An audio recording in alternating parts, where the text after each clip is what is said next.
Hello guys, good day.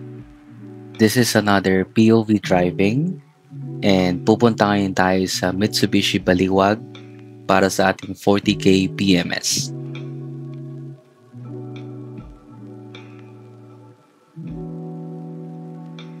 Ang current location natin ngayon ay sa may Santa Rita dito sa bayan ng San Miguel, Bulacan.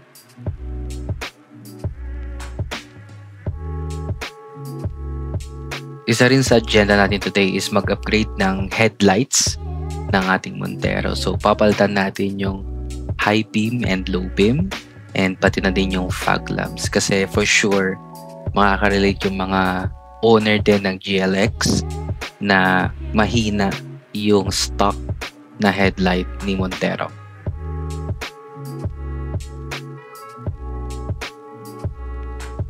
Okay, nandito na tayo ngayon sa may St. Paul, San Miguel and papalabas na tayo ngayon ng Maharlika Highway.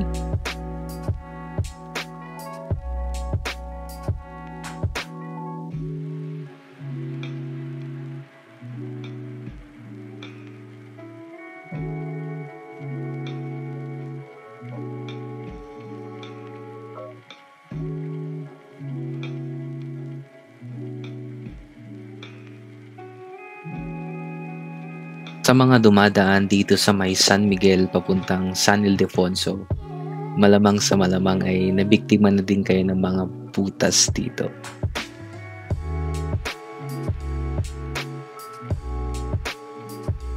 Ayan, kaya nag-slow down yung truck kasi sobrang lalim ng butas dyan sa part na yan.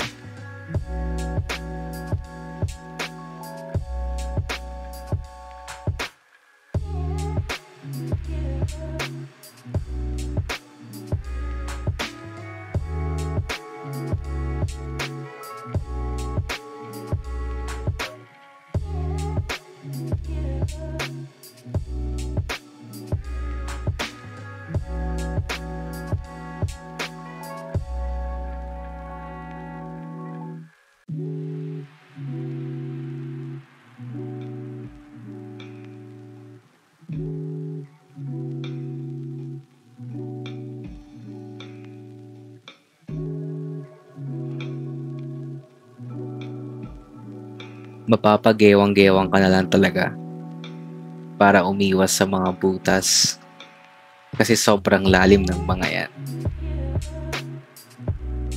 Kaya guys, pag dadaan kayo dito, doble ingat lang, kumbaga takbong pogi lang, lalo na paggabi para hindi kayo mabulaga sa mga butas no? Parang sungka. Oh, grabe.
Ayan, so approaching na tayo sa may bayan or pinakasentro ng San Ildefonso and sobrang lala ng traffic dito.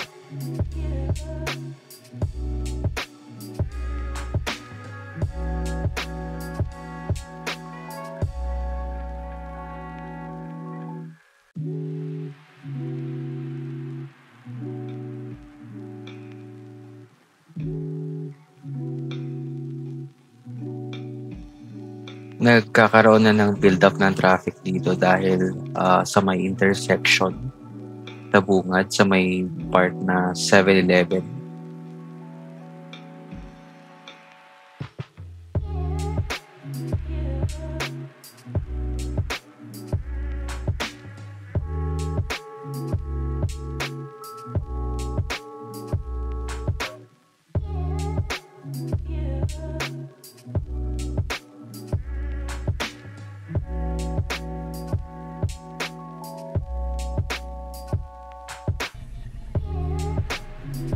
Dito sa part na to, nag-decide kami na kumana lang dito sa may kanto para lang ma-bypass namin yung traffic kasi yung location namin, ito pa lang yung unang choke point dito sa may San Ildefonso. So halos 3 yan or even 4.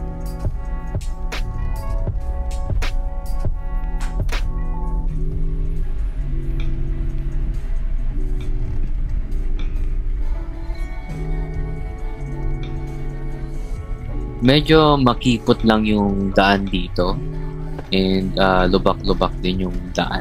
Pero again, mas okay na to kaysa mas stuck tayo sa traffic, maghintay ng ilang oras. At least dito, dire-diretso yung biyahe natin.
Ayan, so balik na tayo ulit sa main highway.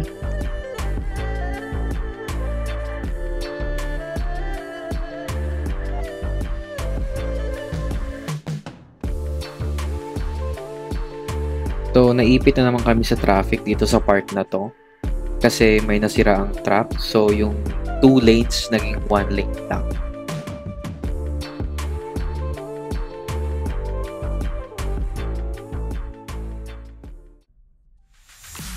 Okay, so yun. Kakalagpas lang natin ng arko ng San Rafael.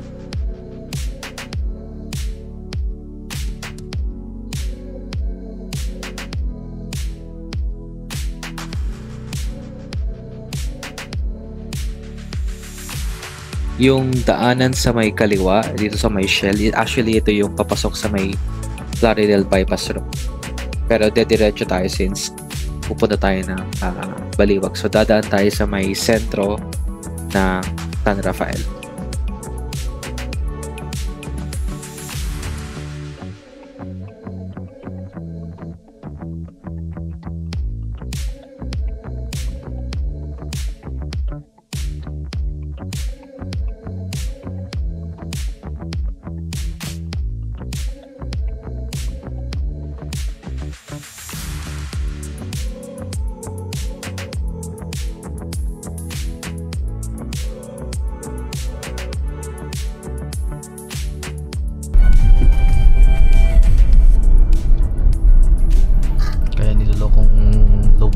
Bulacan. Pero pag dito tayo dumaan, papunta na Clark. Wala. Ay? Wala. Mas malayo dito. Mas magastos ka pa sa toll. Para kang umikot. Mas maganda talaga dun sa sa Candaba. Yun yung pinaka the best.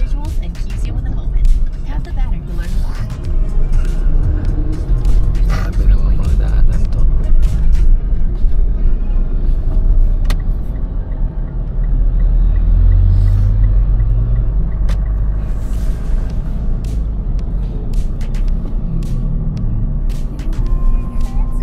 Naalala mo dito tayo nun eh. Jollibee tayo dito eh.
First time kong dumaan dito sa may Baliwag at grabe yung sitwasyon ng kalsada dito.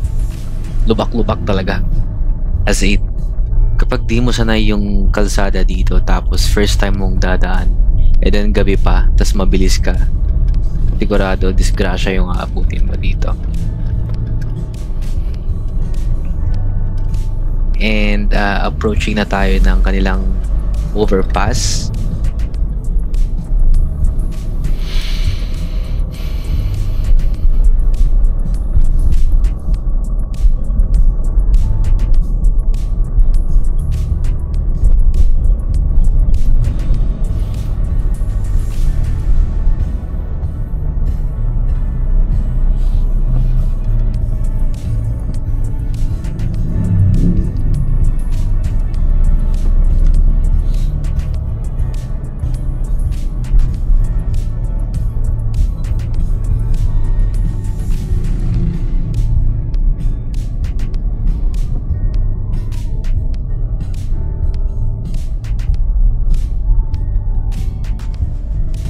Okay, so nandito na tayo sa may Mitsubishi Baliwag. Kakaliwa lang tayo dito kaso medyo traffic.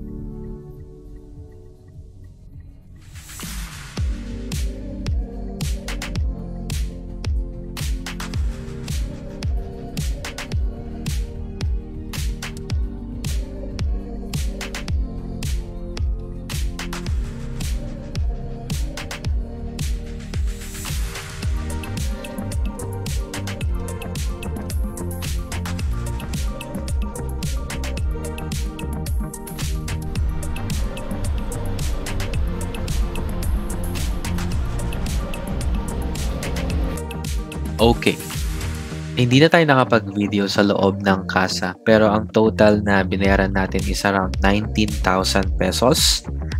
Ang original quote sa atin ay nasa 29,000 to 30,000. So, may mga pinatanggal tayo dun sa quote na hindi naman kailangan talaga. That's why bumaba din ng 19,000 yung binayaran natin. Pero still, mabigat pa rin siya. Masakit sa bulsa.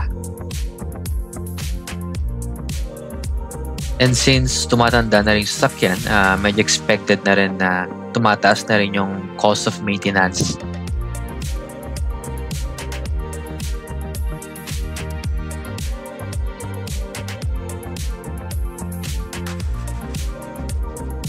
Nasa may Baliwag, Bulacan pa rin tayo. And itong location na to I think is papunta sa kanilang palengke.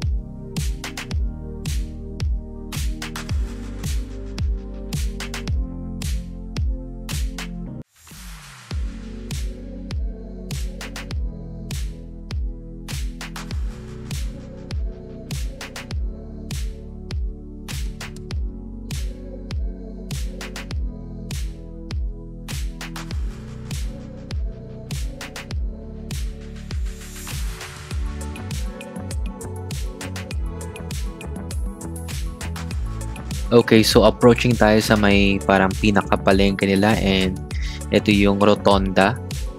So, ikot tayo ngayon dito.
So, ito yung tulay na nagkokonekta ng Baliwag at Bustos, Bulacan. Kung hindi ako nagkakamali, ito yung General Alejo Santos Bridge.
Entering na tayo ngayon ng Plaridel Bypass Road. And on the way na nga tayo sa Lux Film, Bulacan, which is located sa may Santa Maria, para i-upgrade yung ating headlights and fog lamps.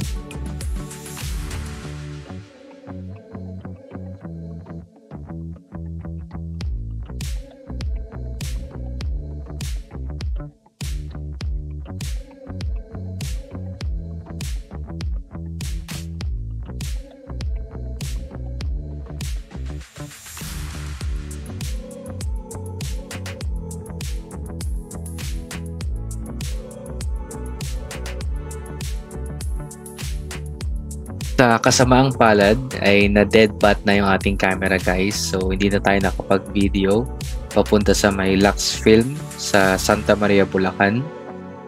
Pero don't worry, sa dulo nito ilalagay ko yung video kung ano yung tsura nung ilaw natin na upgraded na. So in-upgrade natin again yung ating high beam, low beam, tsaka fog lamps.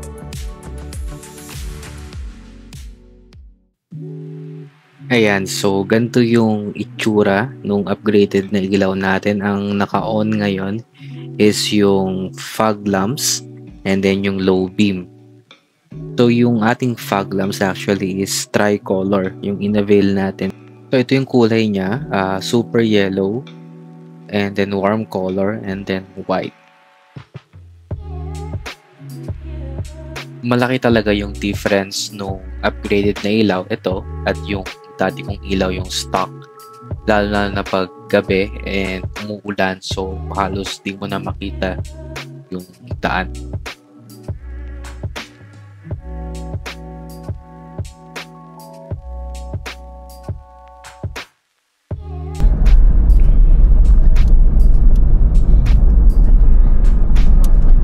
Ganyan yung high beam niya. So ang naka-open ngayon is fog lamps and low beam. Yan, fog lamps lang. Low beam, no fog lamps. With high beam and with fog lamps. Just to share din guys, ang price per set is 3,500.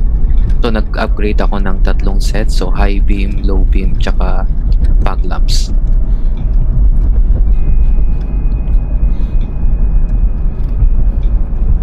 Ayan, so hanggang dito lang yung video guys. Thank you so much for watching.